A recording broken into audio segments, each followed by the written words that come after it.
Hello everyone, and welcome back to another figure review. Today we're taking a look at the last of the 3 San Diego Comic-Con Dragon Ball event exclusives, and my second pick right after Goku, the S.H.Figuarts Dragon Ball Super Future Trunks Super Saiyan event exclusive. Now, at the time of recording this review, Trunks is still up for pre-order along with Goku and Jiren, so if your mind is already made up and you don't want to fight the scalpers, get your pre-orders in while you can. But if you're still undecided, hopefully this review will help sway you one way or another before making an impromptu purchase. So with that said, let's get into the review. Starting with the packaging, I'm sure y'all are familiar with the event exclusive box design by now after seeing the reviews for Goku and Jiren, which if you haven't, you should absolutely go check them out. The box is going to be done in black with the image of Trunks being exposed with a purple similar to that of the 2019 Goku Black event exclusive. The right side of the box is going to break the mold of Inception like we saw with Goku and Jiren, probably because the front image of Trunks would not fit properly given how slender the packaging is. The back side of the box gives us another glimpse of what all comes bundled with Trunks, including his sword and Gallic Gun effect piece. The left side of the box gives us another image of Trunks with the name of the figure being clearly visible. Here's a quick look at the top and bottom to round off the packaging. With the event exclusive Jiren, I stated that Tamashii didn't disappoint. With future Trunks here, Tamashii exceeded my expectations. Trunks' overall appearance is going to be based off of a handful of scenes from the Super anime where he fires off his father's signature Gallic Gun, and it's apparent given the purple pearlescent finish throughout the figure, and his skin tone is going to have a hint of light purple to represent that as well. The pearlescent finish is honestly my favorite thing about this release, and it's why I love it when Tamashii gives us these special color variants of previously released figures. There's just something about these finishes that my crow brain absolutely loves, and it's why the Super Saiyan Blue Kaioken Goku is one of my favorite looking figures paint app wise. And I think the overall execution here for Future Trunks is done perfectly. But because of the look Tamashii is aiming for, some people are not a fan of how pasty he looks, and I get it. The figure will not look good by itself in a display without an aura effect piece or special lighting to complement the look, and this may swing collectors towards the original release because they don't plan on going crazy in the display. But you can bet your sweet Bippy I'm going to when it comes time to build a display for myself, especially to take full advantage of that translucent hair of his. Much like the Super Saiyan Blue Kaioken Goku, you can see pearl flake throughout the translucent hair, and it just adds enough detail to send the figure over the top. When compared to the original, the rest of the figure is going to be the same as your original release, minus a base form head and the Sword of Hope effect piece. The original is going to have a darker color palette for the clothing, whereas the event exclusive will be lighter for the reasons we discussed moments ago. Like with the final battle of Jiren, the event exclusive Trunks will have a sleeker, more glossy feeling to him when compared to the original version of himself.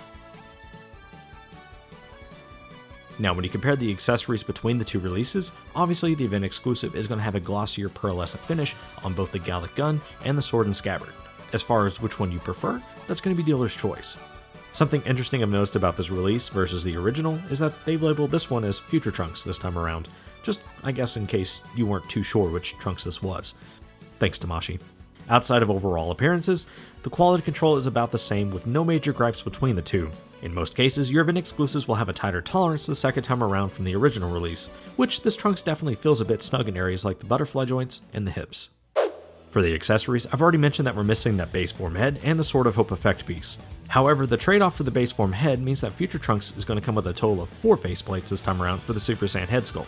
The hands do stay the same as the original, 3 extra sets, plus 1 additional left hand for a total of 9 interchangeable hands. He also comes packaged with his trusty sword and scabbard, along with a broken sword that doubles as the sword stowed in the sheath. And last, but surely not least, we get the Gallic Gun effect piece.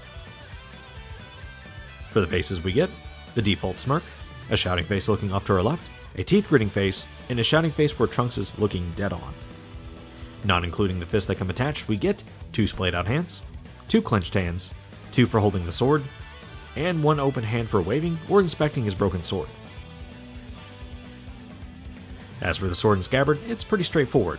To attach the scabbard, you will need to unpeg the strap from the bottom of the scabbard, pop Trunks' head off, take off the bandana, peg the scabbard into the back of Trunks,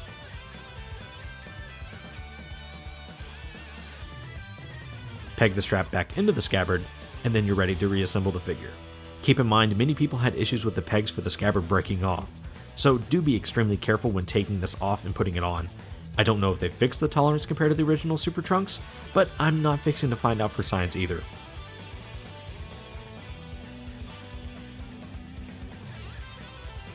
As for the Gallic Gun effect piece, it's going to peg into the right hand of Trunks that's clenched. Now, for what's missing with this release, again, that's an easy one. If you watched my Jiren video, then you know exactly what I'm fixing to say. An aura effect piece. Sure, a person could borrow one from different releases like the event exclusive Goku Black, but if you don't own that figure, you're talking about a 100 plus USD figure that you have to pick up just to get the effect if you don't find it by itself. That said, I'm sure you can find an alternative if need be. Other than that, I'm not exactly disappointed that the figure didn't come with the Sword of Hope, which again, wouldn't make sense given the look that Tamashii is going for. And as you've noticed, I have the original, so I'm good. If you're bummed that this release is not coming with the Sword of Hope, get the original. The aura, however, would have been an easy substitute. Let's go ahead and move on to the articulation. Alright, let's get into the articulation here for Trunks. As you can see, it's a 2.0 figure without really much going on at a glance. But the more you dig into the figure, you're going to realize that he's pretty decent for what he is. So, let's take a closer look at Trunks and see what he's all about. Starting with the head and working our way down, Trunks is going to be on a he's going to be on a ball hinge that is going to allow him to look up about that far and look down about neutral.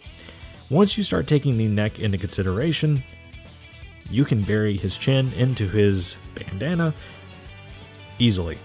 Looking up is also pretty decent. Now, without the assistance of the neck joint, you can get the head to rotate and move around as if it was a double ball peg, which is very nice. With the neck joint, you can get Trunks to lean his head side to side, no problem. Get a little side to side giggity giggity. That's dumb. Anyways, for the shoulders, Trunks has some of the best butterfly joints of a 2.0 S.H.Figuarts to date. I mean, now we have the 3.0, but this is precursor. This is 2018 technology, I believe, if we're referring to the original. So, being a sword-wielding character, he is going to have no problem getting his arms to cross. Because of the design, they are a it is a ball and socket system, so they do rotate a full 360. Getting him the T-pose is not going to happen. It's about, well, a few degrees shy. And if you notice, it kind of looks like his elbows are kind of bowed. It's weird. I'm not a big fan of that, but I digress. We do have an upper bicep swivel, double jointed elbows, and the wrist pegs are going to be ball hinges. And again, to get the most out of your range, you'll have to move the wrist peg or the the hand itself into the desired position to get the most range out of it. Now, for the torso, I'm going to try and be careful here since I have the sword and scabbard on. Getting Trunks to crunch forward is about like that. It's kind of hard to see. Actually, let's go ahead and get the sword out of the way. By the way, there is a little bit of articulation just based off of how it pegs into the back of Trunks. So keep that in mind. Now to unpeg this, we just do that and pull it out of the back. Set that aside. Now, crunching Trunks forward is about like that. Leaning back is pretty decent.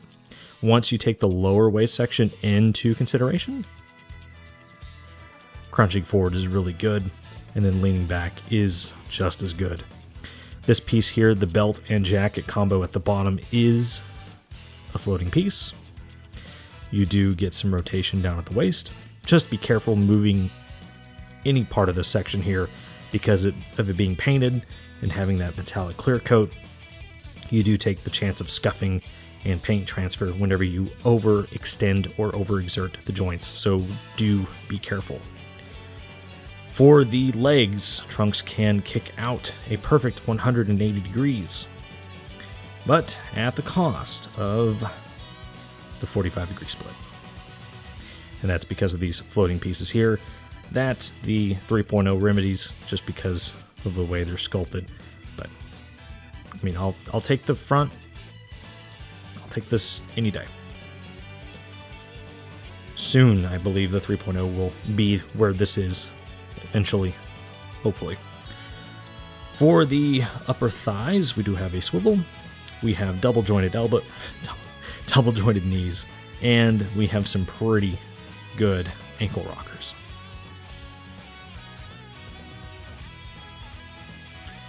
The only downside to Trunks is going to be his toe hinges. I mean, there are other downsides, but this is one of them. The toe hinges are pretty atrocious as the camera just decides to completely, there we go, as it just decides to leave the building, just focus off to some other distant land. Yeah, those are the feet. So overall, Trunks is going to do what you need him to do. For being a 2.0 figure, he is really good. However, I'm still really biased to the 3.0 Trunks and his architecture. Sure, he can't kick out to the back like this guy can, but this is a whole nother league, and I don't think it's fair to really compare the two, but